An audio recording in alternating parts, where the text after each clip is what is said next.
ರಾಜ್ಯ ಸರ್ಕಾರವು ಜಾರಿಗೆ ತರಲು ಉದ್ದೇಶಿಸಿರುವ ಒಳ ಮೀಸಲಾತಿ ರೋಸ್ಟರ್ ಹಂಚಿಕೆಯನ್ನ ವಿರೋಧಿಸಿ ಮಾರ್ಚ್ 24ರಂದು ಬೆಂಗಳೂರಿನ ಫ್ರೀಡಂ ಪಾರ್ಕ್ನಲ್ಲಿ ಬೃಹತ್ ಪ್ರತಿಭಟನೆ ನಡೆಸಲು ಭೋವಿ ಗುರುಪೀಠದ ಶ್ರೀ ಇಮ್ಮಡಿ ಸಿದ್ದರಾಮೇಶ್ವರ ಸ್ವಾಮೀಜಿಯವರು ಕರೆ ನೀಡಿದ್ದಾರೆ. ಈ ಹಿನ್ನೆಲೆಯಲ್ಲಿ ಬೆಳಗಾವಿ ಜಿಲ್ಲೆಯ ಭೋವಿ ಮತ್ತು ವಂಡರ್ ಸಮಾಜದ ಮುಖಂಡರು ಪತ್ರಿಕಾಗೋಷ್ಠಿ ನಡೆಸಿ ಬೆಂಗಳೂರು ಚಲೋ ಹೋರಾಟಕ್ಕೆ ಬೆಂಬಲ ವ್ಯಕ್ತಪಡಿಸಿದ್ದಾರೆ.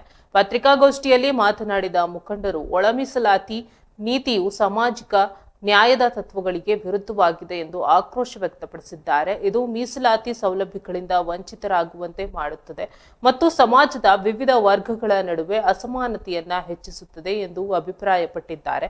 ಹೀಗಾಗಿ ಈ ಹೋರಾಟದಲ್ಲಿ ಹೆಚ್ಚಿನ ಸಂಖ್ಯೆಯಲ್ಲಿ ಭಾಗವಹಿಸುವಂತೆ ಸಮಾಜದ ಬಂಧುಗಳಿಗೆ ಕರೆ ನೀಡಿದ್ದಾರೆ. ಬೆಂಗಳೂರು ಚಲೋ ಕಾರ್ಯಕ್ರಮದಲ್ಲಿ ಬೆಳಗಾವಿ ಜಿಲ್ಲೆಯಿಂದಲೂ ಹೆಚ್ಚಿನ ಸಂಖ್ಯೆಯಲ್ಲಿ ಜನರು ಭಾಗವಹಿಸಲಿದ್ದಾರೆ ಎಂದು ಸಮಾಜದ ಮುಖಂಡರು ವಿಶ್ವಾಸ ವ್ಯಕ್ತಪಡಿಸಿದ್ದಾರೆ. ಪ್ರತಿಭಟನೆಯಲ್ಲಿ ಶಾಂತಿಯುತವಾಗಿ ಭಾಗವಹಿಸುವ ಮೂಲಕ ತಮ್ಮ ವಿರೋಧವನ್ನ ದಾಖಲಿಸುವುದಾಗಿ ತಿಳಿಸಿದ್ದಾರೆ. ಈ ಹೋರಾಟವು ನ್ಯಾಯಯುತ ಬೇಡಿಕೆಗಳನ್ನು ಈಡೇರಿಸಲು ಸರ್ಕಾರಕ್ಕೆ ಒತ್ತಾಯಿಸುವ ಒಂದು ಪ್ರಯತ್ನವಾಗಿದೆ ಎಂದು ಹೇಳಿದ್ದಾರೆ. ಸಮಾಜದ ಹಿತಾಸಕ್ತಿ ಕಾಪಾಡಲು ಎಲ್ಲರೂ ಒಗ್ಗಟ್ಟಾಗಿ ಹೋರಾಡಬೇಕೆಂದು ಕರೆ ನೀಡಿದ ಮುಖಂಡರು ಈ ಹೋರಾಟ ಯಶಸ್ವಿಯಾಗಬೇಕಾದರೆ ಪ್ರತಿಯೊಬ್ಬರೂ ಕೈಜೋಡಿಸಬೇಕು ಎಂದಿದ್ದಾರೆ.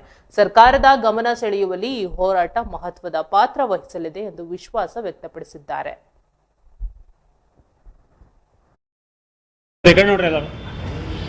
ಕರ್ನಾಟಕ ಮೀಸಲಾತಿ ಸಂರಕ್ಷಣಾ ಒಕ್ಕೂಟ ಸಮಿತಿಗೆ ಕರ್ನಾಟಕ ಮೀಸಲಾತಿ ಸಂರಕ್ಷಣಾ ಒಕ್ಕೂಟ ಸಮಿತಿಗೆ ಬೇಕೇ ಬೇಕು ಬೇಕೇ ಬೇಕು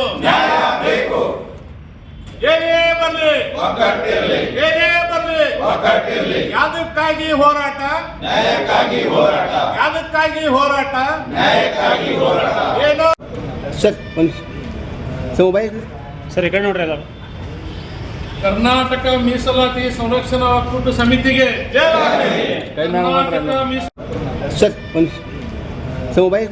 ಸರ್ ಈ ಕಡೆ ನೋಡ್ರಿ ಎಲ್ಲ ಕರ್ನಾಟಕ ಮೀಸಲಾತಿ ಸಂರಕ್ಷಣಾ ಒಕ್ಕೂಟ ಸಮಿತಿಗೆ ಕರ್ನಾಟಕ ಮೀಸಲಾತಿ ಸಂರಕ್ಷಣಾ ಒಕ್ಕೂಟ ಸಮಿತಿಗೆ ಬೇಕೇ ಬೇಕು